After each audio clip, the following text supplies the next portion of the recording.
If you have an interest in horses and love learning more about horses, the horse industry, teaching, or even managing your own horse business, then you're in the right place. We would love you to join us on our mission, which is to improve the lives of horses around the world through the education of riders, handlers, and trainers. So get comfortable, listen in, and enjoy. This is another of our popular Listener's Choice interviews, which we're playing over the weekend. We've chosen the most popular interviews for you to select the Listener's Choice winner. If you're not sure how the Listener's Choice competition works, have a look at horsechats.com/choice for the rules and the leaderboard. Today I'd like to introduce Brett Cantle. Brett's an eventing specialist, competitor, trainer and coach. He's a 3-star event rider and he's on the Queensland Elite Squad, and he also combines teaching with riding, competing and coaching. How are you today, Brett? I'm great, thanks. Good. Brett, we normally start off with a favourite quote. I think you've got one or a couple when you're teaching. What have you got for us? Well, what I probably say a lot is heels down. Yep. That's something I say a lot. But when I'm just talking to people or kids, I teach a lot of kids and teenagers, I suppose, I just talk about the fact that if you want to work with horses, you've got to be patient. If you're not patient, you can't work with horses. All right. I think that's probably a good one. I'll talk to you a bit about career with horses in a minute. Now, that heels down, do you find yourself saying it more when people are doing cross-country, when people are doing show jumping or dressage? Do you say it equivalently across all three phases or more so in a particular phase? More so in cross-country. I really harp on it because it's a real safety issue, and I see it as a big area or an area in which a lot of our competitors can improve. Getting that lower leg down and around the horse makes you a lot more secure and enables you to do a much better job riding the horse too. So It's actually not that hard to do for a short period of time. You can get people to put their heel down for a moment, but keeping it down and keeping it there too over and after the fence is not an easy task. Yes, yeah. That's good. That's sort of what I was looking at. I thought you might be saying that more in the cross-country, more for the security. So that was good. Yes, yep, for sure. Tell us about how you started with horses and what your first memories were. Well, I got 3 older sisters. They all got a horse, and I told my parents I didn't want a horse, I wanted a donkey. So my first riding animal was actually a donkey. Oh, so they actually got you a donkey? Yeah, I did. Donk, I called it. Pretty clever, wasn't it? Yeah. I was too. I took him to school and everything. But growing up through Pony Club, horses weren't my passion. I like all and every sport, and I played cricket and soccer and footy and everything else. But I had 3 older sisters who rode, so I either went and rode or I went and watched. So I'd rather ride than watch. So it wasn't until I sort of got through those, I guess you'd call it awkward years for boys, especially, mum nagging me to do dressage and only doing it because she made me do it. But once you actually sort of got a little bit better at it and understood the importance of it and got some success, that's when sort of the passion took off, I suppose, not until the late teenage years, once I got a taste for eventing. I liked jumping and I did dressage under duress, and then when I went eventing, I thought this is the sport for me, so it took off from there. Tell me, what school was it? Did you take your donkey to school or your pony to school? It was actually both Wolvi, which is here in Gympie, and then we moved west to Gameri, which is a little town here northwest of the Sunshine Coast. Yep. And we used to have I don't know what the parade was. I've got photos of it, but there I am. Every other kid's got their dogs. It must have been Pet Day or something like that. And I've got my donkey. He had a big sombrero on with the holes cut out and this big sombrero hat on top of him, and here I am riding him around the oval. So I must have been about grade 1 or grade 2. Yeah. I bet you were the most popular kid there. No, I can't remember that much, but you wouldn't have it these days. Yep. Now, Brett, you're coming in from a bit of a different point of view because you're combining your teaching with riding and competing. Did you ever work with horses? Did you go in and actually have a job with horses besides coaching? Because I know that you coach quite a lot on the weekends, but, how did that work out? Have you ever done the manure picking up patrol is what I want to know? Oh, yeah, very much so, and that's probably why I kept being a school teacher. So I studied in Brisbane. I lived down there, and I pretty much lived at Benalbin Lodge with Jim and Naomi O'Farrell, and I was pretty much their working pupil for, I guess, 3 years, and I'd sort of do enough university to get by, and I spent an awful lot more time working with horses then, and I was cleaning stables, working horses, helping, doing just the job that you've got to do, I guess, as your apprenticeship. And then when I finished uni, I thought, I've done the degree, I better do a couple of years of teaching, school teaching. And then you start doing a bit of coaching and riding other people's horses a little bit on your own, and, you start in the dark and finish in the dark, and it's sort of like you just overload yourself, I suppose. And I sort of thought, well, I've got a choice here. I can go full-time into the horse industry. That could have been done. Or I can stick with school teaching and keep horses pretty much as my passion, I suppose. And you're constantly sort of balancing it. You always overload yourself and take on too much, and then you've got to cut back and keep it reasonable and manageable. And it's a never-ending cycle, I suppose. But I've considered a few times since going full-time with the horses again, but I'm a dad too, so I've got 2 children, and it's very much weekend work and after school work. And so, I sort of try to keep that sort of work down so I can still be a dad and enjoy what I do and that sort of thing as well. I hope I've answered that question. Yeah, I think so. I think that, you might say you're a part-time coach and part-time trainer of horses, but you sound like you're pretty much still into it. So, yes. Yeah. Now, if someone wants to start and looking at the horse career as a career, what sort of core skills or character traits do you think they need to start off in the horse industry? Well, first of all, the first thing that comes to mind is you've got to do an apprenticeship. I mean, it's a tough industry. There's a lot of very good people around in it. It's a very rewarding industry, but it's a tough industry to break into and a tough industry to make a living out of. You've got to work hard, so you've got to be good at it if you're going to do well. So you really need to do an apprenticeship. Get a couple of years of pony club and 3 or 4 horses and work for someone for 6 months or 12 months is not enough. You need to go and do minimum 3 or 4 years with at least a couple of high-profile people who have your best interests at heart. There's some good instructors around that have people with them, and you can see after a couple of years that those young kids that are starting out really have matured and developed and gained a lot of knowledge. So, first of all, don't think you're going to be a professional after working for someone for a year. The tip of the iceberg is what you're going to learn. So that's the first thing.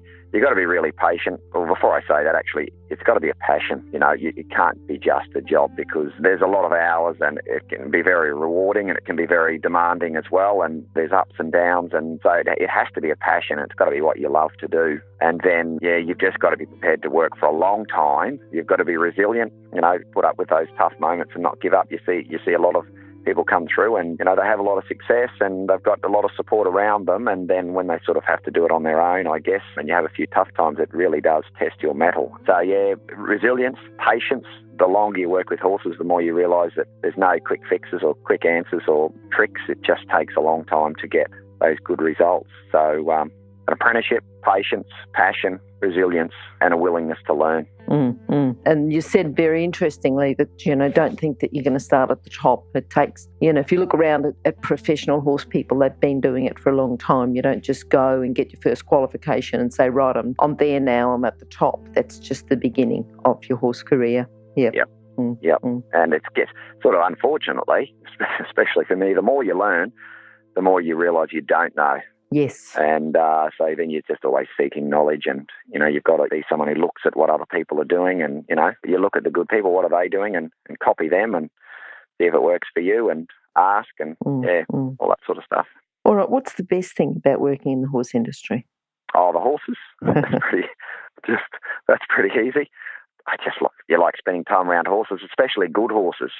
Horses, the older I get and the more that the more experience I get, the more I appreciate that horse that is both an athlete, but also the one with the good mind, the one that wants to work and has this desire to work. And, they're just a pleasure. That's why you get out of bed at 5 o'clock in the morning. It's pretty hard to get out of bed at 5 o'clock in the morning to ride something that's going to give you a hard time, but you'll bounce out of bed to ride that good one. And they're the ones that provide you with the enthusiasm and the rewards and the passion.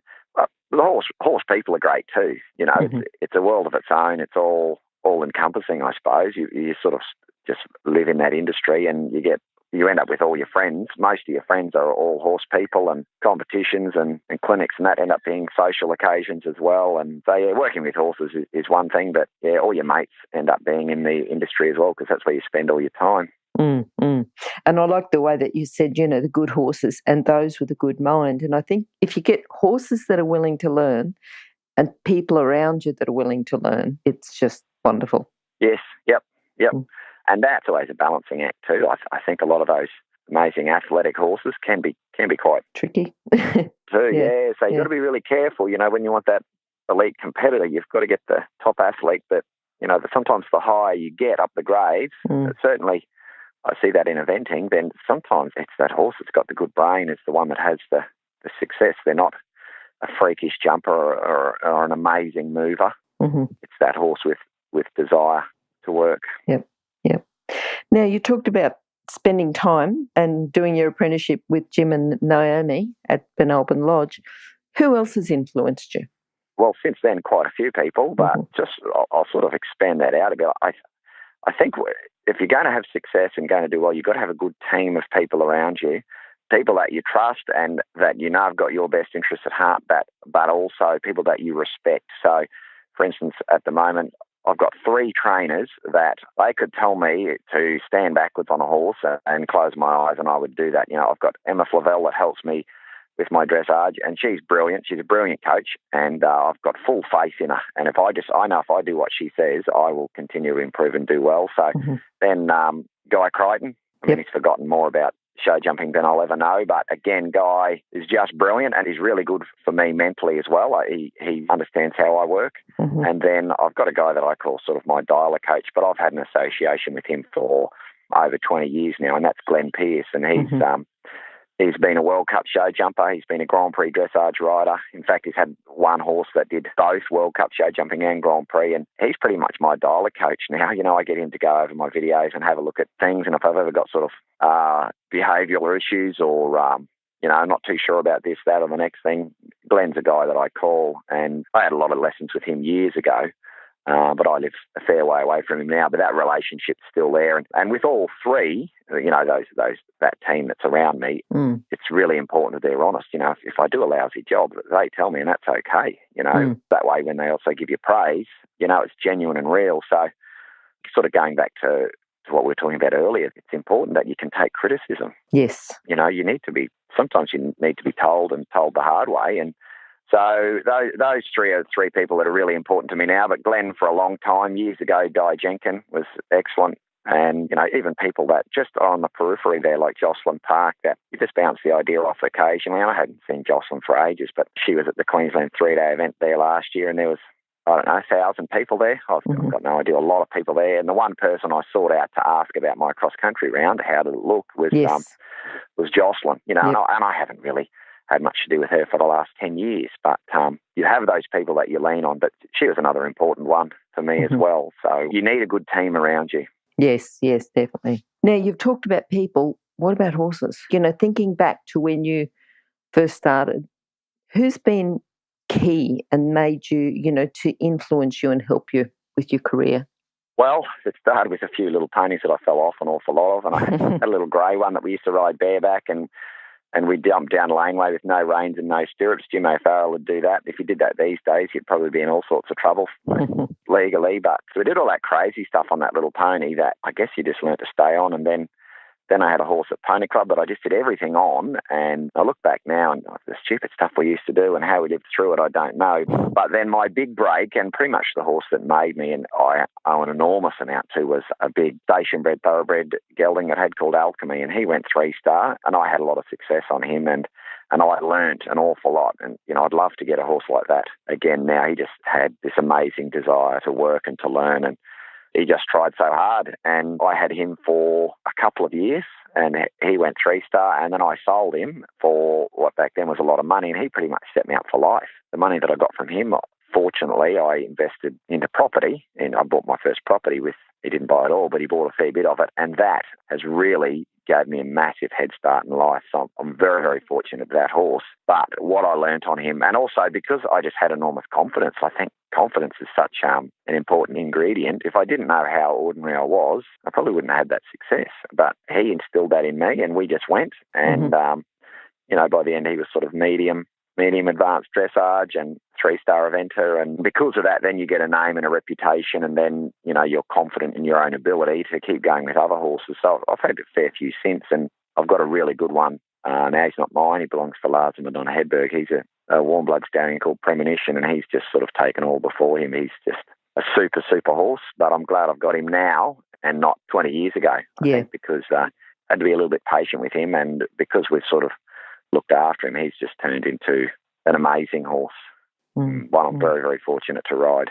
Sometimes people talk about a horse that they had 20 years ago and say, wow, I wish I had him now, but you've sort of got it, haven't you? You know, this is the horse that I didn't want 20 years ago, and now I've got him. Yeah. That's right, yeah. What do you think your proudest moment's been? I don't know if I've got a proudest moment. I mean, I was just teaching there on the weekend, and there was a young girl there from Bundaberg, and she was on this horse there. I mean, this happens occasionally, and she just had all sorts of trouble with this horse. It was giving her a hard time, and the hardest thing I had to work on was just to be patient, keep doing what we ask, and keep working. And, after it's a 2-hour lesson and 4 people in the group, but after 2 hours, the horse started to go really well, and I got goosebumps, I was just so pleased for her. We didn't do anything amazing. We're just very quiet and very steady. And so just moments like that, I was just stoked. I know that we got such a good result. That's what gives you massive kicks. I mean, it's great to win. Premonition won the 3-star class at the 3-day event last year, and that was huge for me because that's the first time I'd ridden 3-star in a long time, marriage, mortgage, children.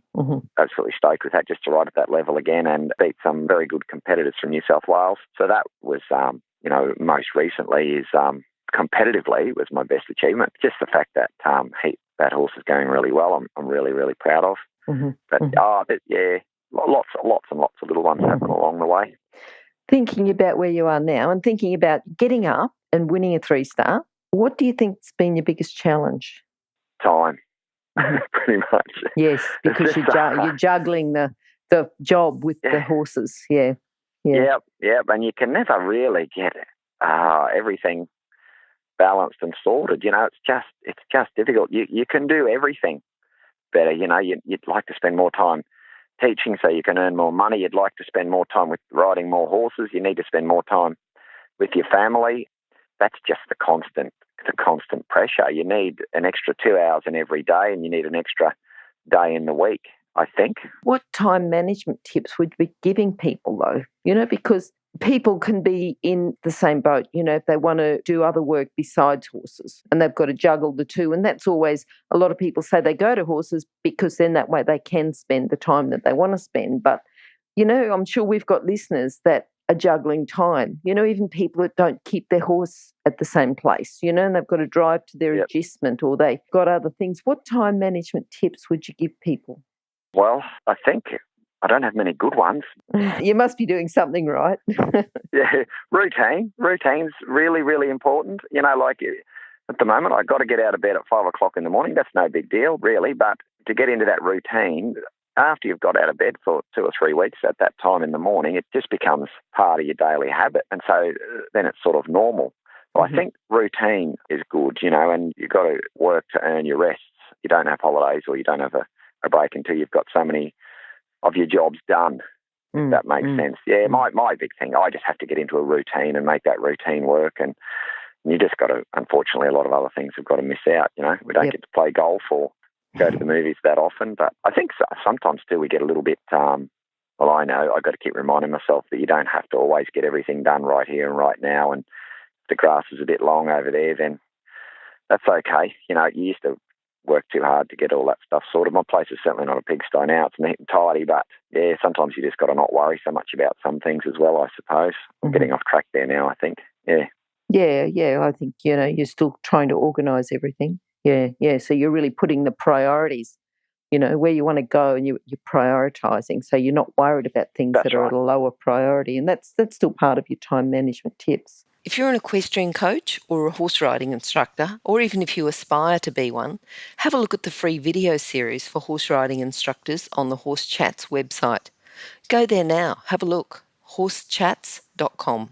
Now, I'm going to take you back to your favourite quote, or, the heels down, cross country for the security, lower leg. Putting on your coach's cap now, what's another, and you might tie it in with the heels down and the security, what's another common fault that you see with riders going cross country? I think we've got to make our expectations a little bit higher. It's a bit easy to get a little bit over competitive and sort of chase horses up the grades when things aren't quite established. So it's not really a positional thing there, but, cross country is a challenge. And every horse sport has got its element of danger, but we need to make sure that our horses are well educated, brave, and jump well before we go up the grades. So, if you've got a horse that's having problems at prelim level, whether it, throws its head or gets crooked or, is a little bit stoppy or whatever the issue might be, you get it. Make your expectations very, very high for the way the horse travels. It's got to stay straight and you've got to ride in a good rhythm and you've got to have a good position. And if it's not good enough, don't go higher. One of the big challenges for cross country is when you go up a grade is not always the fact that you've got to jump bigger fences. It's the fact that you've got to go faster. Mm-hmm. The difference between pre-novice and one-star is not very much with the jumps, but the speed. And we're all competitive animals. We like to do well. So if you want to do well, you've got to go faster. But 25 metres a minute doesn't sound like much, or 20 metres a minute doesn't sound like much, but it's a lot quicker. So, yeah, I just think we just need to have our expectations a little bit higher on the way our horses go. And, there's lots of good horses out there. And if your horse isn't cut out for it or you're finding it too difficult, then get a better one or get another one. Find where that horse belongs. But I see that a lot. I was actually a bit worried when you said, I think we've got to have our expectations higher. I thought you were going to say we should be jumping higher and pushing horses through the grades quicker. But what you're talking about is your long-term expectations and the quality needs to be higher. So it's a higher quality looking at a better long-term expectation. Yeah.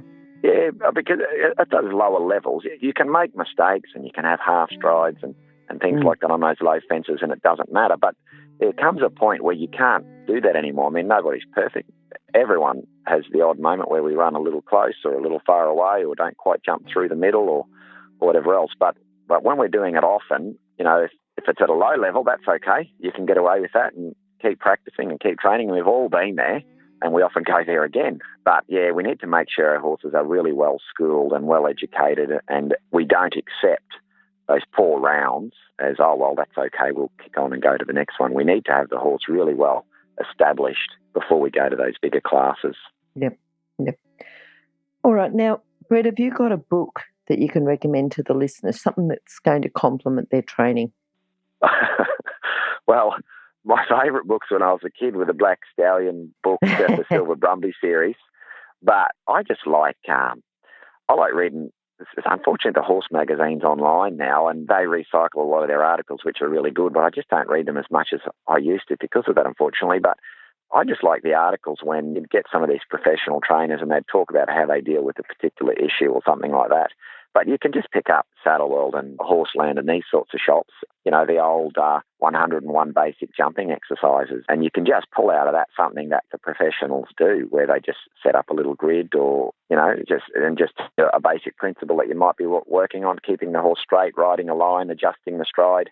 So those books are really handy. Mm-hmm. A book I flick back to very occasionally and nowhere near as often as I should is the... I don't even know what it's called now. It's a white one, and it's the basic principles. It's a German one.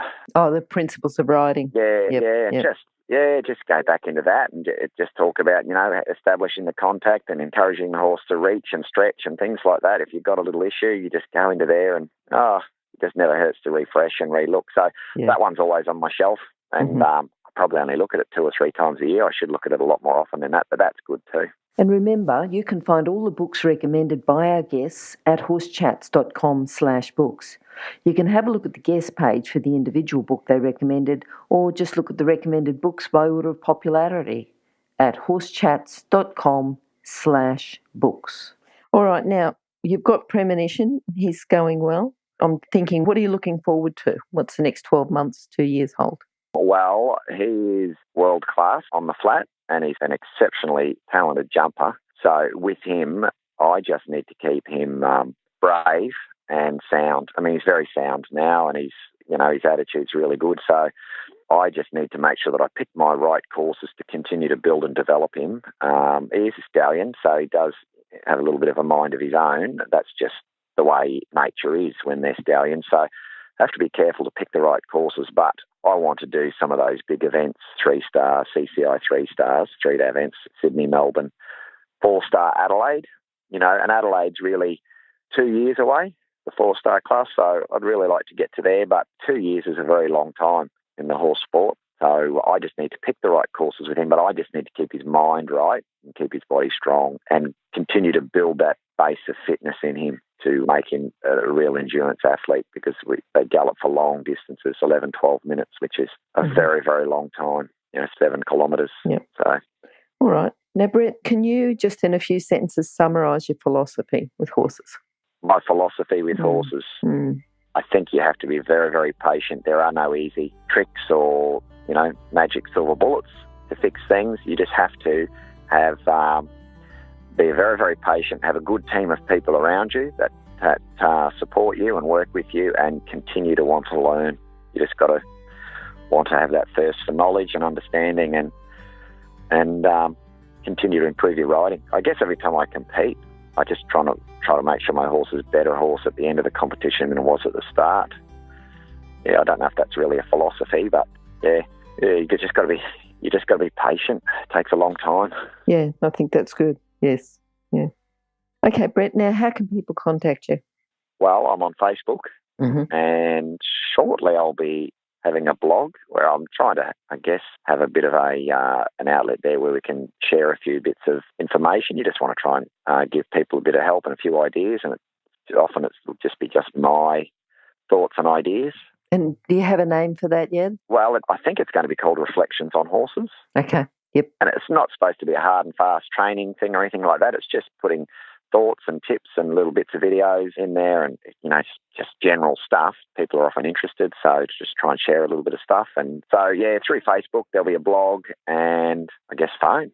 You just have to look the number up through the EQ website, I guess. Yeah, or you can have a look through Horse Chats, which will be horsechats.com/Brett Cantle, or if you go to horsechats.com and search for Brett, you'll find those details. And we might also put a link through to your blog, so that people can go there and for sure. Just read a few training tips. And I'm sure people would have got a few training tips and a few of the essentials, like just, you're coming in with a very experienced mind to prioritise, about training and about quality, and some of the things that you said to focus on were really good. So thanks very much for chatting to us today, Brett. No worries. Thank you very much, and I appreciate your work. Thank you. Bye-bye. All right, cheers. Bye. Now, if you're still there, you probably know that I'm absolutely passionate about education within the horse industry. That's why I host this podcast. My other venture is Online Horse College. Have a look now at onlinehorsecollege.com and I'll see you over there. Remember that our comments and instructions are general in nature and do not take into consideration your individual horses or your individual ability and circumstances. If you enjoyed this podcast, then please leave your comment below.